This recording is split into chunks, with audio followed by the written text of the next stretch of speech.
दोस्तों, ये कहानी एक ऐसी जादुई मछली की है जो अपने प्यार को बचाने के लिए और उसे पाने के लिए हमेशा के लिए एक लड़की में बदल जाती है जिसका नाम सोनी होता है। दोस्तों, ये फिल्म पूरे रूस के लोगों के बीच इसकी कहानी को लेकर बहुत ही मशहूर है। इस कहानी का हीरो चुलसू नादान तो होता है, लेकिन सपना उसका राजा की बेटी से शादी करने का होता है। राजकुमारी से शादी करने के लिए उसे राजकुमारी की कुछ शर्तों को पूरा करना होता है, जिसमें कि वो जादुई मछली यानी कि सोनी की मदद लेता है। इस कहानी में हमें दिखाया गया है कि कैसे चुलसू की मदद करते करते सोनी चुलसू से प्यार करने लगती है, लेकिन चुलसू को इस बात का कोई एहसास नहीं होता। लेकिन आखिर में बहुत ही मजेदार तरीके से इन दोनों की लव स्टोरी पूरी होती है और उनकी शादी भी होती है। तो चलिए शुरू करते हैं। तो कहानी की शुरुआत में हमें मछली राजा को दिखाया जाता है, जो इस बात से गुस्सा हो जाता है कि जिस मछली से उसे शादी करनी होती है वो मछली तालाब छोड़कर भाग चुकी होती है।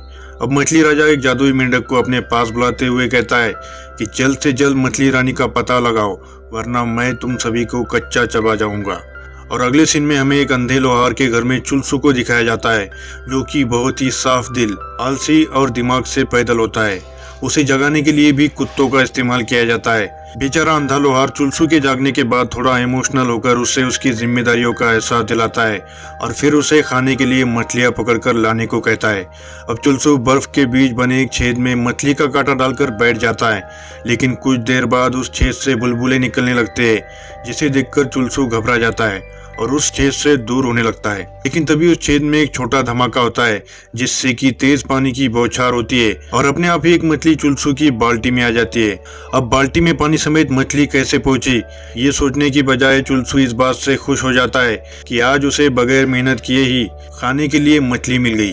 अब घर जाकर चुलसू मछली को पकाने की तैयारी करता है, लेकिन क्योंकि ये मछली जादुई होती है, अब मछली चुलसू से पूछती है, तो तुम कैसे पकाओगे मुझे? मछली को बात करता हुआ देखकर चुलसू बहुत ही घबरा जाता है। वो कहता है कि मछली बात कैसे कर सकती है? इस पर मछली कहती है कि मैं सिर्फ बात ही नहीं और भी कई सारे काम कर सकती हूँ। अगर तुम मुझे मेरे तालाब के पड़ोसी तालाब में ले जाकर छोड़ दोगे तो मैं तुम्हारी 3 विश को पूरा करूंगी। ये सुनकर चुलसू तो बहुत ही खुश हो जाता है। अब चुलसू कहता है कि ठीक है, मैं अपनी 3 विशें तुम्हें सोचकर बताऊंगा। अब सोते समय चुलसू गलती से मछली के सामने ये कह देता है कि मैं तो चाहता हूँ कि बगैर हाथ पैर हिलाए और बगैर अपने घर से बाहर निकले मैं पूरे शहर की सैर कर लूं। और तभी उसके घर की छत ऊपर उठने लगती है, जबकि उसकी भट्टी घर से बाहर निकलने लगती है। अब चुलसू पूछता है कि ये क्या हो रहा है? इस पर मछली कहती है कि तुम्हारी पहली विश पूरी हो रही है। लेकिन चुलसू कहता है कि मैंने तो विश मांगी ही नहीं। लेकिन मछली कहती है कि नादानी में ही सही, लेकिन तुमने विश तो मांगी थी। अब धीरे धीरे चुलसू और उसकी भट्टी आगे बढ़ रही होती है और क्योंकि मौसम सर्दी का था इसलिए बर्फबारी भी हो रही होती है। अब चुलसू कहता है कि काश की गर्मी होती और चारों तरफ हरियाली नजर आती। और फिर अचानक से चारों तरफ की बर्फ पिघलने लगती है और हरियाली नजर आने लगती है। अब फिर से मछली कहती है कि लो, तुम्हारी दूसरी विश भी पूरी हो गई। लेकिन इस बार चुलसू सोनी से कुछ ना कहते हुए अपने आप से ही कहने लगता है कि लोग सही कहते हैं कि मैं बेवकूफ हूँ। मैंने 3 में से 2 विशेष तो ऐसे ही बर्बाद कर दी। खैर, अब चुलसू अपने घर लौट रहा होता है, तब कुछ बदमाश किस्म के लोग चुलसू को अड़ाकर उसे लूटने की कोशिश करते हैं। लेकिन कंगाल चुलसू के पास सिवाय मछली के कुछ नहीं होता, तो बदमाश लोग मछली को ही उससे छीन लेते हैं। लेकिन मौका देखकर चुलसू मछली को उनसे छीन लेता है और तालाब की ओर दौड़ने लगता है। लेकिन बचने का कोई मौका नहीं है। ये देखकर चुलसू मछली को ये कहते हुए आजाद कर देता है कि तुम इस तालाब में खुश रहना। इस बात से गुस्सा बदमाश लोग चुलसू को एक पेड़ पर उल्टा टांग देते हैं और यहाँ से चले जाते हैं। लेकिन कुछ समय बाद एक बेहद ही खूबसूरत लड़की वहाँ पर आती है और उस रस्सी को खोलकर चुलसू को आजाद करती है। अब ये लड़की अपना नाम सोनी बताती है, लेकिन उसके मछलियों की खाल से बने दुपट्टे को देखकर चुलसू ये बात समझ जाता है कि ये वही जादुई मछली है। और अब नादान चुलसू उस दुपट्टे को सोनी से छीन लेता है ताकि वो भाग ना सके। वो इस बात पर बिल्कुल भी ध्यान नहीं देता कि सोनी खुद होकर उसके पास आई होती है। वो कहता है कि समय आने पर मैं अपनी तीसरी विश भी पूरी करवा लूंगा। और बातों ही बातों में वो सोनी को बताता है कि उसका सपना था कि वो रूस के राजा की बेटी के साथ शादी करे। लेकिन इस बार वो सोनी को ये भी बताता है कि ये उसकी तीसरी विश बिल्कुल भी नहीं है, इसके लिए वो खुद ही से कोशिश करेगा, लेकिन इसमें तुम मेरी मदद करना। तो दूसरी तरफ हम देखते हैं कि राजा की बेटी नैन्सी बचपन से ही एक अंग्रेज से शादी करने का सपना देख रही होती है, जबकि राजा को अंग्रेजों से सख्त नफरत होती है। यहाँ पर हम देखते हैं कि परदेश से आया हुआ एक अंग्रेज राजा की बेटी को इम्प्रेस करने की कोशिश कर रहा होता है ताकि वो नैन्सी से शादी कर सके, और साथ ही में वो इस बात का भी ख्याल रखता है कि राजा उसके झांसे में आ जाए। और अब इस राजनगरी में चुलसू और सोनी दोनों भी पहुंच चुके थे।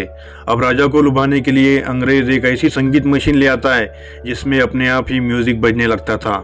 दरअसल ये उसकी चालाकी होती है, क्योंकि उसने मशीन के अंदर अपने एक गुलाम को बिठाया होता है जो कि संगीत बजा रहा होता है। उसकी चालाकी को चुलसू और सोनी बाहर से देख रहे होते हैं, लेकिन राजा को मशीन बिल्कुल भी पसंद नहीं आती। राजा कहता है कि हमें ऐसी मशीन की कोई जरूरत नहीं है, लेकिन नैन्सी अंग्रेज की सफेद चमड़ी पर फिदा हो चुकी थी। वो उसी से शादी करना चाहती थी। तभी चुलसू वहां पर दौड़ते हुए आता है और राजा से कहता है कि मैं आपके लिए एक ऐसी मशीन ला सकता हूँ जिसमें म्यूजिक प्ले होने के लिए बटन की भी जरूरत नहीं पड़ेगी। ये सुनकर राजा बहुत खुश हो जाता है, क्योंकि राजा को तो बस अंग्रेज से अपनी बेटी का पीछा छुड़वाना होता है। राजा कहता है कि अगर तुम ऐसी मशीन ले आते हो तो तुम्हें मुंह मांगा इनाम दिया जाएगा। लेकिन नादान चुलसू यहीं पर राजा से उसकी बेटी का हाथ मांग लेता है। लेकिन चुलसू की किस्मत अच्छी होती है कि राजा इस बात के लिए भी हाँ कर देता है। लेकिन नैन्सी इस बात से गुस्सा हो जाती है और चुलसू को धमकाने की कोशिश करती है, लेकिन चुलसू अपनी बात पर अड़ा रहता है। इस पर सोनी कहती है कि हाँ, ऐसी मशीन मौजूद तो है, लेकिन उसे लाना बहुत ही मुश्किल है, क्योंकि वो मशीन डार्क फॉरेस्ट में एक जादुई बिल्ली के पास है, जिससे कि उस मशीन को हासिल करना लगभग नामुमकिन है। क्योंकि जो भी उस मशीन को हासिल करने के लिए जाता है तो ये बिल्ली उसे सैड या फिर हैप्पी सॉन्ग सुनने का ऑफर देती है। कोई अगर हैप्पी सॉन्ग सुनता है तो वो इतना खुश हो जाता है कि डांस करते करते थक जाता है और फिर ये बिल्ली उसे खा जाती है। और अगर कोई सैड सॉन्ग सुनता है तो वो गम में इतना ज्यादा डूब जाता है कि फिर उसे होश ही नहीं रहता, और इस कंडीशन में भी वो बिल्ली उसे खा ही जाती है। इतना खतरा होने के बावजूद भी चुलसू वहां पर जाने के लिए राजी हो जाता है। अब कुछ खाने पीने का सामान लेकर ये लोग अपने सफर पर निकल पड़ते हैं। कई मुश्किल रास्तों को पार करते हुए ये दोनों डार्क फॉरेस्ट के पास पहुंच जाते हैं। अब सोनी कहती है कि यहाँ से आगे का सफर तुम्हें अकेले ही तय करना होगा। अब चुलसू जैसे जैसे आगे बढ़ रहा होता है उसे कई छोटे बड़े जानवरों के और इंसानों के कंकाल दिखाई देते हैं, जिन्हें कि इसी बिल्ली ने मारकर खाया होता है। चुलसू को देखकर बिल्ली कहती है, हाँ, ये सब वही लोग हैं जिन्हें मेरी म्यूजिक मशीन चाहिए थी। क्या तुम भी यहाँ पर मशीन लेने के लिए आए हो? तो चुलसू कहता है कि हाँ। तो बिल्ली कहती है कि मशीन तो मैं तुम्हें दे सकती हूँ, लेकिन इसके लिए तुम्हें मेरा एक एग्जाम पास करना होगा। अगर तुम मेरा सुनाया खुशी या गम का गाना पूरे होशो आवाज में सुन लेते हो तो मेरी मशीन मैं तुम्हें दे दूंगी। अब चुलसू के कहने पर बिल्ली उसे गम का गाना सुनाने लगती है, लेकिन कुछ मिनट्स बाद चुलसू खुद उस गाने की आगे की लाइंस गाने लगता है। इस बात से बिल्ली पूरी तरह से चौंक जाती है कि आखिर उसके गम भरे गाने का चुलसू पर कोई असर क्यों नहीं हुआ। अब चुलसू बिल्ली को बताती है कि उसकी माँ बचपन में इस गाने को अक्सर उसे सुनाया करती थी, इसीलिए उसे गाने की आगे की लाइंस भी याद थी और उसके गम का इस पर कोई असर नहीं हुआ। बिल्ली अभी शर्त को हार चुकी थी, लेकिन बिल्ली कहती है कि अगर ये मशीन मैंने तुम्हें दे दी तो मैं तो भूखी ही मर जाऊंगी। अब चुलसू उसे कुछ खाना खिलाकर अपने साथ का लाया ढेर सारा खाना उसे दे देता है। अब जिससे कि खुश होकर बिल्ली उसे अपनी म्यूजिक मशीन दे देती है। अब बिल्ली कहती है कि बगैर मशीन मैं यहाँ पर रहकर भी क्या करूंगी, मैं भी तुम्हारे साथ चलती हूँ, तुम मुझे अपनी दोस्त समझ लेना। तो दूसरी तरफ सोनी बाहर तालाब किनारे बैठकर चुलसू का इंतजार कर रही होती है। तभी मछली राजा का मेंढक आकर सोनी से कहता है कि तुम्हारे चले जाने से मछली राजा बहुत गुस्से में है, और अगर तुम लौटकर नहीं आई तो मछली नगरी में अनर्थ हो सकता है। इन दोनों की बातें चुलसू सुन लेता है, और वापसी के दौरान चुलसू सोनी को ये बात बताता है कि वो जानता है कि वो मछली नगरी से सिर्फ इसलिए भागी है क्योंकि उसे मछली राजा पसंद नहीं था और वो उससे शादी नहीं करना चाहती थी। इस पर सोनी कहती है कि हाँ, मैं उसी से शादी करूंगी जो मुझे पसंद होगा। अब ये दोनों राजा के महल में पहुंच जाते हैं, जहां पर इंग्लैंड का राजकुमार भेष बदलकर स्वीडन का राजकुमार बनकर आता है, ताकि वो राजा को नैन्सी के साथ शादी कराने के लिए मना सके।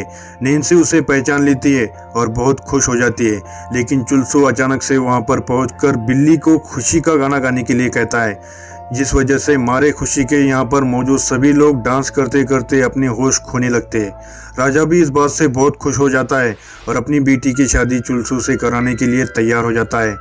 लेकिन नैन्सी बहुत ही मक्कार किस्म की लड़की होती है उसकी तरह। नैन्सी चुलसू नहीं बल्कि अंग्रेज के साथ शादी करना चाहती थी। अब नैन्सी अपनी मरी हुई माँ की दुष्ट आत्मा को बुलाकर इस बात पर कोई इलाज मांगती है ताकि वो चुलसू से पीछा छुड़ा सके। उसकी माँ की आत्मा नैन्सी को एक तरकीब बताती है।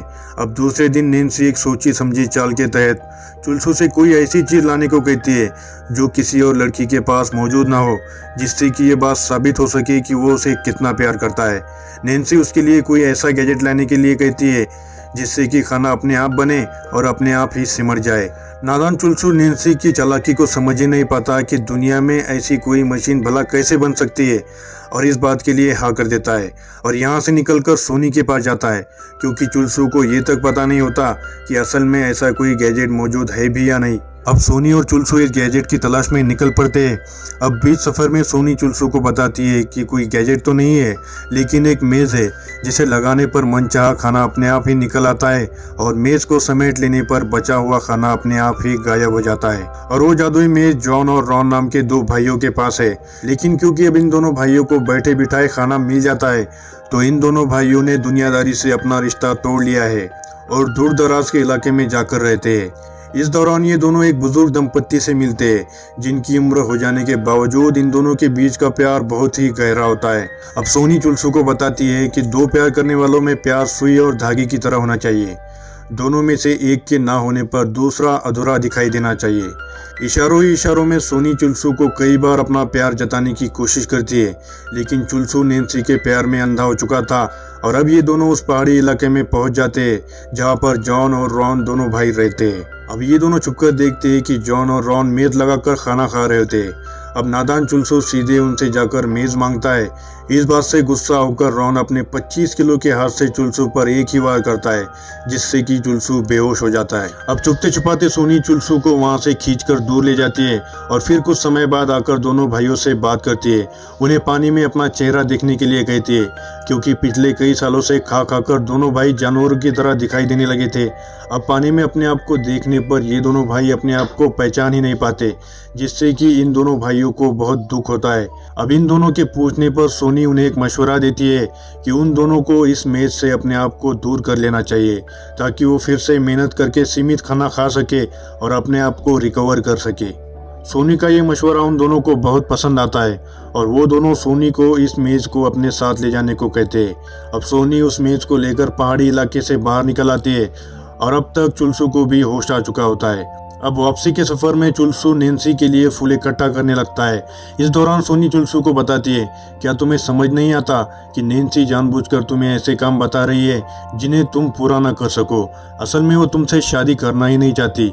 लेकिन बेवकूफ़ चुलसू सोनी की इन बातों को समझ नहीं पाता और फिर उन फूलों को सोनी के हाथों में देते हुए उसे बताता है कि वो किस तरह से नैन्सी को प्रपोज करेगा। इस बात से सोनी बहुत ही इमोशनल हो जाती है, लेकिन वो अपने इमोशंस पर काबू बनाए रखती है। अब जहाँ पर चुलसू उस मेज को लेकर राजनगर में पहुंच चुका था, तो दूसरी तरफ नैन्सी अंग्रेज के साथ रंगरलिया मना रही होती है। अब राजा नैन्सी को इस बात की खबर देता है कि चुलसू मेज को लेकर राजनगरी में पहुंच चुका है और राजनगर के लोगों की नज़रों में हीरो बन चुका है। लेकिन नैन्सी किसी भी हालत में चुलसू से शादी नहीं करना चाहती थी। नैन्सी फिर से अपनी दुष्ट माँ की आत्मा को बुलाती है, तो इस बार उसकी दुष्ट माँ उसे एक बहुत ही खतरनाक आइडिया देती है। अब दूसरे दिन नैन्सी चुलसू के सामने एक और शर्त रखती है कि मैं अपनी माँ से बहुत ज़्यादा प्यार करती थी और मैं चाहती हूँ कि इस शादी में मेरी माँ की भी सहमति हो और तुम्हें किसी तरह से परलोक में जाकर मेरी माँ से सहमति लेकर आनी होगी। इस कंडीशन में मैं तुमसे शादी कर लूंगी। ऐसी शर्त को सुनकर तो राज दरबार के सभी लोगों के होश उड़ जाते हैं और राजा और चुलसू दोनों ही मायूस हो जाते हैं। राजा को ये बात बिल्कुल भी पसंद नहीं आती, क्योंकि सभी जानते थे कि परलोक कोई जिंदा इंसान नहीं जा सकता। लेकिन चुलसू फिर भी इस बात के लिए हामी भर देता है और यहाँ से निकलकर फिर से सोनी के पास चला जाता है। अब सोनी चुलसू को बताती है कि वैसे तो परलोक की दुनिया में जाना बहुत मुश्किल है, लेकिन फिर भी अगर कोई जिंदा इंसान वहाँ पर जाने की सोचता है तो ये बात उसके लिए मौत को दावत देने जैसी होती है। अब परलोक की काली दुनिया के सफर पर निकलने से पहले चुलसू एक बार अपने पिता से मिलना चाहता था, क्योंकि उसे यह पता नहीं होता है कि वो परलोक की काली दुनिया से वापस आ पाएगा भी या नहीं। लेकिन उसके जाने के बाद से उसके पिता की जो दुर्दशा हुई थी उसे देखकर चुलसू और सोनी दोनों को बहुत ही दुख पहुंचता है। अब चुलसू यहाँ से अपने पिता को अपने सफर के बारे में बताकर निकल जाता है और रास्ते में इमोशनल होकर सोनी से उसकी तीसरी विश में उसके पिता की आंखों की रोशनी मांग लेता है। है, जिससे कि उसके पिता अब देखने लगते हैं। अब परलोक के रास्ते पर निकलने से पहले चुलसू सोनी से कहता है कि तुमने मेरी तीनों विशेष को पूरा किया और साथ ही में मेरे हर मुश्किल समय में मेरा साथ दिया।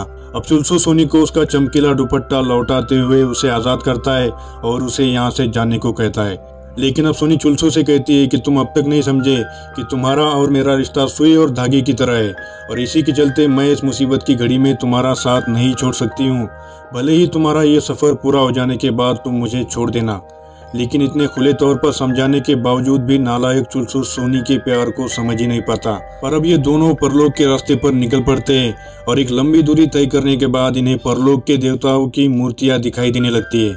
अब ये दोनों यहाँ से उतरकर पैदल चलने लगते हैं और कुछ देर बाद इस दुनिया के संरक्षक से मिलते हैं। इस पर संरक्षक पूछता है कि तुम दोनों यहाँ तक कैसे पहुँच गए। इस पर सोनी बताती है कि इसे यहाँ तक मैं लेकर आई हूँ पिताजी। ये बात सुनकर चुलसू पूरी तरह से चौंक जाता है। इस पर संरक्षक कहता है कि हाँ, ये मेरी ही बेटी है। और अब हमें पता चलता है कि संरक्षक ने ही उसकी बेटी को मजबूर किया था मछली बनने पर, ताकि वो दुनिया भर के अलग अलग हिस्सों से एक्सपीरियंस ले सके, कुछ सीख सके। अब सोनी की बात को मानकर उसके पिता नैन्सी की माँ की दुष्ट आत्मा को बुलाते हैं और सोनी को बताते हैं कि नैन्सी की माँ एक बहुत ही मक्कार औरत थी। उसने राजा की संपत्ति हथियाने के लिए उससे शादी की और अपनी राजनगरी के लोगों पर जुल्म किए, उन्हें खाने पीने को तरसाया, और इसी के चलते काली दुनिया में उसे अनंत काल के लिए भूखा रखने की सजा दी जा रही है। लेकिन दुष्ट रानी इस शादी के लिए सहमति देने से इनकार कर देती है। अब सोनी के कहने पर सोनी के पिता रानी को खाना ऑफर करते हैं, जो कि उसे इस अनंत काल की भूख से राहत दिलाएगा। अब अगले सीन में हम देखते हैं कि रानी की दुष्ट आत्मा मेज पर लगे एक पतीले में दिखाई देती है और इस शादी के लिए सहमति दे देती है। इस बात से राजा तो बहुत खुश हो जाता है, लेकिन नैन्सी की जलकर खाक हो जाती है कि चुलसू जैसे भोले भाले इंसान ने इतने मुश्किल काम को कैसे अंजाम दे दिया। तो दूसरी तरफ सोनी अपने पिता से अलविदा कहकर चुलसू के साथ वापस निकल जाती है और रास्ते में इमोशनल होकर सोनी चुलसू से कहती है कि तुम्हारा काम तो अब पूरा हो गया है, अब तुम मुझे भूल जाना। लेकिन चुलसू कहता है कि मैं तुम्हें कभी नहीं भूल सकता, क्योंकि तुम अब मेरी ज़िंदगी का अलग ना किया जाने वाला हिस्सा बन चुकी हो। लेकिन सोनी कहती है कि इस बात के लिए अब बहुत देर हो चुकी है, क्योंकि इस काली दुनिया से जो भी इंसान जिंदा बाहर निकलता है उसकी यहाँ से जुड़े हर चीज़ की याददाश्त मिटा दी जाती है। अब मक्कार नैन्सी फिर से अपनी दुष्ट माँ की आत्मा से मिलकर उससे पूछती है कि तुमने सहमति क्यों जताई। इस पर रानी कहती है कि मैं मजबूर थी, मुझे मजबूर किया गया था। लेकिन रानी अब नैन्सी को बता देती है कि चुलसू के इन सभी कारनामों में उसका साथ एक जादुई मछली ने दिया था, जबकि राजनगर में जादू के इस्तेमाल करने वालों को मौत की सजा दी जाती है। ये सुनकर नैन्सी बहुत ही खुश हो जाती है, क्योंकि उसे पता होता है कि आगे क्या करना है। तो दूसरे दिन सुबह चुलसू और सोनी दोनों ही तालाब किनारे पहुंच चुके थे। अब नींद से जागने पर चुलसू सोनी से पूछता है कि तुम कौन हो। इस पर सोनी कहती है कि मैं एक जहाज चलाने वाली लड़की हूँ। यानी कि चुलसू अब सोनी और काली दुनिया की सभी बातों को पूरी तरह से भूल चुका था। लेकिन यहाँ से जाते समय फिर भी चुलसू को ऐसा लगता है जैसे कि वो किसी चीज को भूल रहा है। अब अगले सीन में चुलसू नैन्सी से मिलकर कहता है कि मैंने अब तक तुमसे शादी करने के लिए तुम्हारी हर शर्त को पूरा किया, लेकिन अब कोई है जिसे कि मैं पसंद करने लगा हूँ, लेकिन मैं उसे याद नहीं कर पा रहा हूँ। क्या तुम इसमें मेरी मदद कर सकती हो। अब नैन्सी अपने सिपाहियों के सामने चुलसू से पूछती है कि अब तक जो कुछ भी काम तुमने किए थे तो क्या उन्हें तुमने अकेले दम पर किया था। इस पर नादान चुलसू जवाब देता है कि नहीं, इन सभी कामों में किसी ने मेरा जादू से साथ दिया था। लेकिन चुलसू के मुंह से जादू नाम सुनते ही नैन्सी अपने सिपाहियों को बुला लेती है और चुलसू को गिरफ्तार करवा देती है। अब अगली सुबह राजनगर में सभी लोगों की आंखों के सामने चुलसू को मौत की सजा दी जानी होती है। राजा ऐसा करना तो नहीं चाहता, लेकिन राजनगर के नियमों से वो बंधा होता है।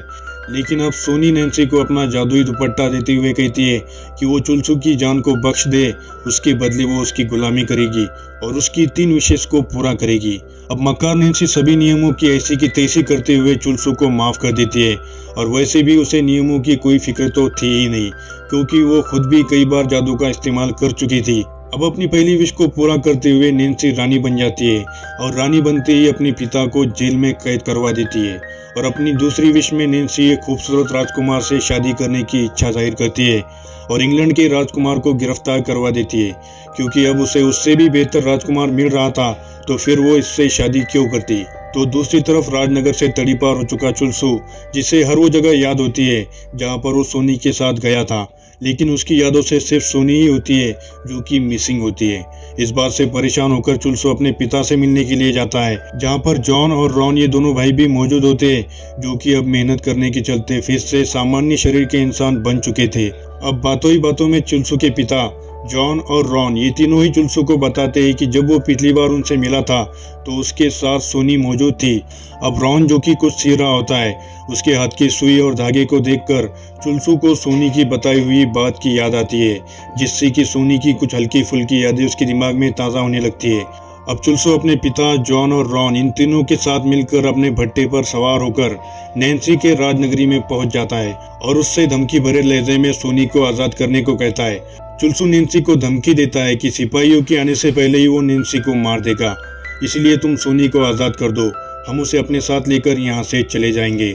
लेकिन लालच से भरी नैन्सी इतने ही समय में सोनी को उसकी तीसरी विश भी पूरी करने को कहती है। उसकी तीसरी विश होती है कि सोनी नैन्सी को उसी की तरह जादूगर मछली बना दे, और अब सोनी के जादू से वो एक जादूगर मछली बन भी जाती है। लेकिन फिर से नैन्सी इंसानी शरीर में आने की कोशिश करती है, लेकिन वो आ नहीं पाती।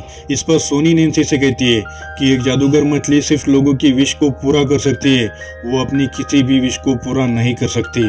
तभी यहाँ पर इस बाग के कुएं से मछली राजा की एंट्री होती है, जो कि मछली के रूप में नैन्सी को ही सोनी समझकर अपने साथ ले जाता है और जबरन उससे शादी कर लेता है।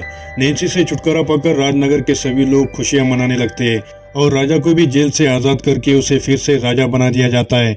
और सोनी और चुल्सो एक दूसरे के प्रति अपने प्यार का इजहार करते हैं और उनकी शादी हो जाती है और राजा समेत राजनगरी के सभी लोग इस प्रेमी जोड़ी की विदाई करते हैं और ये प्यारी सी लव स्टोरी यहीं पर ख़त्म हो जाती है।